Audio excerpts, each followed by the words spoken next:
Welcome to my workbench, or welcome back to my workbench. Okay guys, so hope you guys like what I did there. Since I got 100 subscribers, I'm going to try and make a new series, kind of change things up a little bit. So, I'm not wearing my glasses today, my hair looks messy. I'm eventually going to cut my hair. Y'all going to see me for the first time, my hair cut. Actually don't look that bad, my haircut. Just that, there we go. Alright. Honestly, I really do need to get a tripod, but for today's video at the workbench, we are going to look at a handmade Littleton. Not just looking at the motor itself. Well, not just looking at it like this, but we're also going to go inside of it, just in case there's some of you curiosity people out there that want to see what's inside these big boys. So, I've already verified that this thing works. So today we're going to take it apart, and I'm going to show you guys what these look like inside. You ceiling fan collectors out there, you guys already know, but if you haven't seen the inside of a Littleton before, here's your chance to see inside a Littleton. I mean, if you ceiling fan collectors never even had a Littleton before, you would most certainly like to see what the inside of it looks like, so here we go. And I'm going to show you guys something else too. I'm going to show you guys how I organize things around my workbench. Soon I'm going to try and get a tool rack. I'm going to talk to you guys while I'm doing this. Soon I'm going to try and get a tool rack to put where this light is behind you guys, behind the scenes. I think I'm going to put the tool rack right behind the light and keep the light where it's at, or try to keep the light where it's at. Hopefully without bothering too much of my space.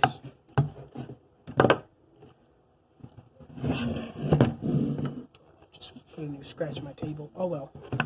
Workbenches are meant to be scratched. Well, not really, as long as you can get the metal ones, but I have a redneck workbench. And there's also a secret about this workbench. Okay. There's your light kit. This is a newer, yeah, I really do need to get a tripod, but eventually I'll get there. It's just that it's not working. My prop up thing is not working properly. I'm trying to, let me show you guys. Let me show you guys what I'm trying to do here. Let me show you guys. Okay. You guys see that capacitor of my light here? I know it's kind of gunky right now. Leaves have been blowing into it and stuff. That tiny capacitor right there. I'm trying to balance my phone on that, or balance the prop up frame thing on that. And any sudden movement that I make on the table, it just lays back down. Sometimes I try to test it.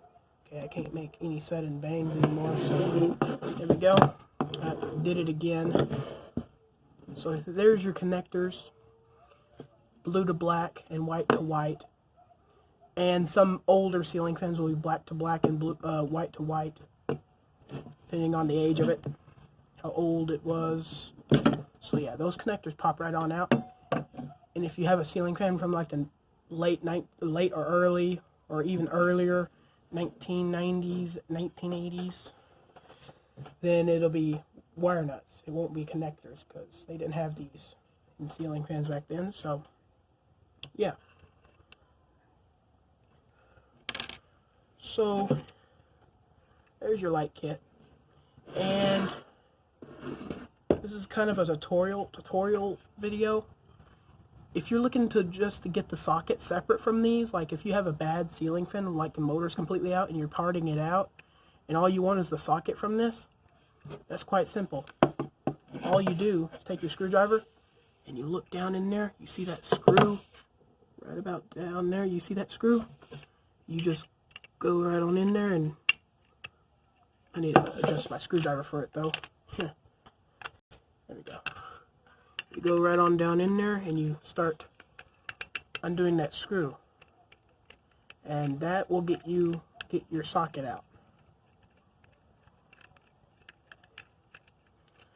But of course, ceiling fan collectors that are parting out ceiling fans wouldn't really do this. They would take the whole light kit with them. So yeah, basically there you go. Your socket's loose. It is moving around freely, as you can see. And there you go. So if you ever need a replacement socket anywhere, and you have a ceiling fan light kit laying around from an old ceiling fan that have died or burned out, you can get the socket out just like that. And screw comes out too.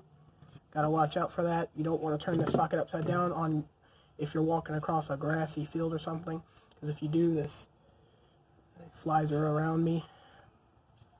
If you do, this screw will pop right on out and it'll land in the grass somewhere, and you'll possibly never get it back. So technically this is a switch cap now, but it's a switch cap you can put a globe on now. If you don't like the light whatsoever, and no ceiling fan collector usually does this, but I won't either. But anyways, yeah, technically this is a switch cap now. So if you don't want the wires, or if you don't want the light kit at all, instead of having this hanging out, and you just want a lightless ceiling fan, just put it on there like that and put a globe over it. And yeah, if nobody ever uses the light for that ceiling fan, like never ever, not even once, you could do that. Take the socket out of it and just have it have a globe on it for show. It'll just have an extra pull chain, which you could probably cap off too. You could probably take the light pull chain out, stuff it in there somewhere, and keep it hidden. It's probably what would be best. And it'll be a just a one pull chain, no light fan. So yeah, there's a little bit of a tutorial for that. Now I'm going to have to put this back on here. And in order to do that, I'm going to just slip these right on through. I'm going to try to speed this video up. I don't want to make the video too long, or else the editing app that I'm using won't download it fast, and it'll take up a lot of space to download, or I mean save. So yeah, you pull the wires right on through, and yeah, there you go. I'll screw this back on after I end the video. I don't want to do it right now because the video will get too long. But here we go. Here's the fan, and voila, there's the internals. So it's kind of hard to see here. I'm using the screen as my guide. The thing that I'm touching now, which is right here on y'all's view, is a reverse switch. And ceiling fan collectors, like I said, you guys already know this, but if in case anybody wants to like know what everything about a ceiling fan is and looks like, well, this is your time, your chance. So yeah, this box right here, if you can't see it,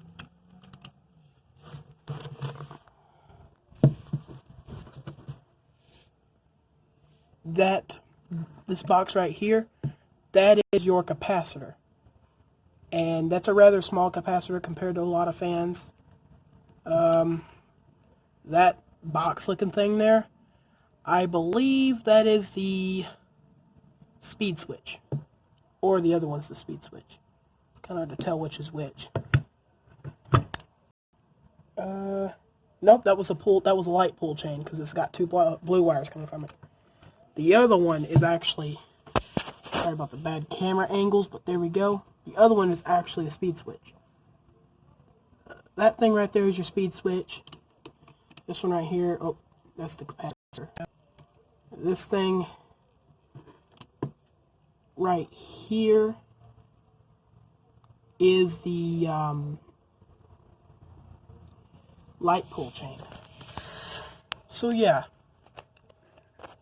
there's a brief explanation on what's inside a ceiling fan. And in Hunter ceiling fans, you would find more like a current limiter, which those things fail a lot.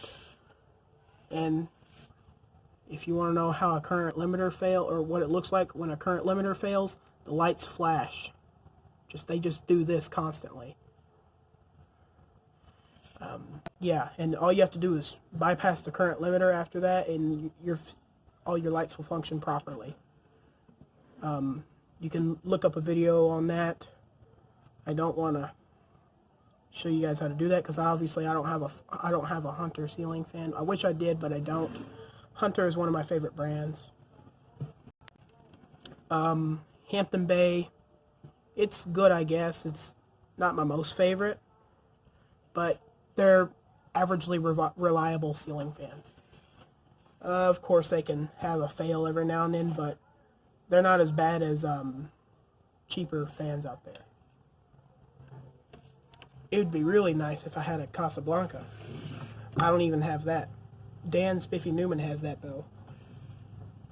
So, guys, on to the other thing. This bin right here is full of bags of ceiling fan parts. This bag right here goes to the ceiling fan that my dad's brother gave me. This right here is all the Littleton parts, all the Littleton screws and pull chains. That's all the Littletons combined. And there's some screws in there from a parted out fan that is compatible with Littletons. And that parted out fan that I did, I also grabbed the capacitor from it. It was that fan that used to be installed in my grandma's room. But now there's a early day Hampton Bay gazebo in there. With the older style pull chain and the pull chain reverse switch. This goes to the unknown Hampton Bay that I have, the cooler looking one that I have with a super small motor. This goes to the Hampton Bay twins. I showed you the Hampton Bay, one of the Hampton Bay twins with rigged Hampton Bay Littleton blades, which each of them had one screw in it, which was a bad idea, but temporary testing idea. As long as they were tight, it was still okay. And this goes to that Harbor Breeze ceiling fan with the flower blade pedals. I forgot what its name was. I think it starts with an A, but I'm not exactly sure. And this bag right here, which used to be the Hampton Bay gazebo parts, or gazebo screws, now it is the Aloha Breeze screws and small pieces. As I promised, I'm going to leave all the landlord's fans with the landlord. I'm going to put them all back up where I put them down. I'm going to let the landlord handle his own fans. I'm going to keep my fans. Those are mine. And I've got an extra fan speed pull switch. Random screw box. I don't know what I'll ever do with any of these. I think these are mostly blade bracket to blade screws. There's one of these. This is the old school guide thing for the pull chain. It used to go on the light side of the fan that my dad's brother gave me. But I broke the chain. I broke the pull switch on the inside, so now it is not going to be good anymore. It still pulls, but it's like a plastic piece that screws on broke out of the nut, and now I just have this L thing. And here's one of these decorative little pulls. These are pretty cool. They're heavy, very heavy, and a pull from the most recent fan that I received. It only had this pull, it didn't have any other pulls. Another Littleton pull, which I don't have in the Littleton bag for some reason. Actually, well, yeah, I don't know if this goes to the Littleton or not. I think it does. And a paper clip to loosen out wires from a pull switch when it goes bad. And all this random jazz, wire nuts and everything. Some of those wire nuts are not even good anymore. So, yeah. And some screws that I have randomly sitting in there from also from the most recent fan that I received. And a random extension. So there you go, guys. There's that video. I felt the need to do a video now because usually when I feel like doing videos, I don't stop feeling like doing a video. So I might as well, I say to myself, might as well get one over with. That way I'm occupied. It's honestly really fun to do these videos because I'm actually doing something instead of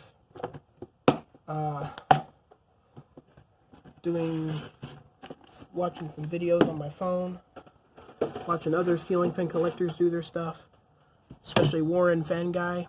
And there goes the camera, which there was nothing on the table anyway, so it detected that. I guess it wanted to look up here now because there's nothing on the table, but now there is. So yeah, that basically wraps up this video.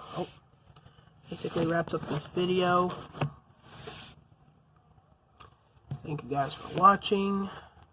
Like, subscribe, do what the intro said, everything. Everything's basically explained there. And also, this Littleton is well lubricated. I mean, I could show you guys. Here. I've already put 3-in-1 oil in here. Makes a little bit of bearing noise, but it's not terrible. So yeah. There's your Littleton. This is a Littleton that I've already hung up. There's other Littletons that I really want to hang up and test the motors of, but I haven't done that yet. So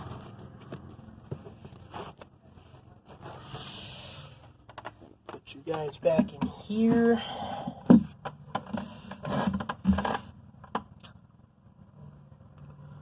Alright guys, bye. Thanks for watching.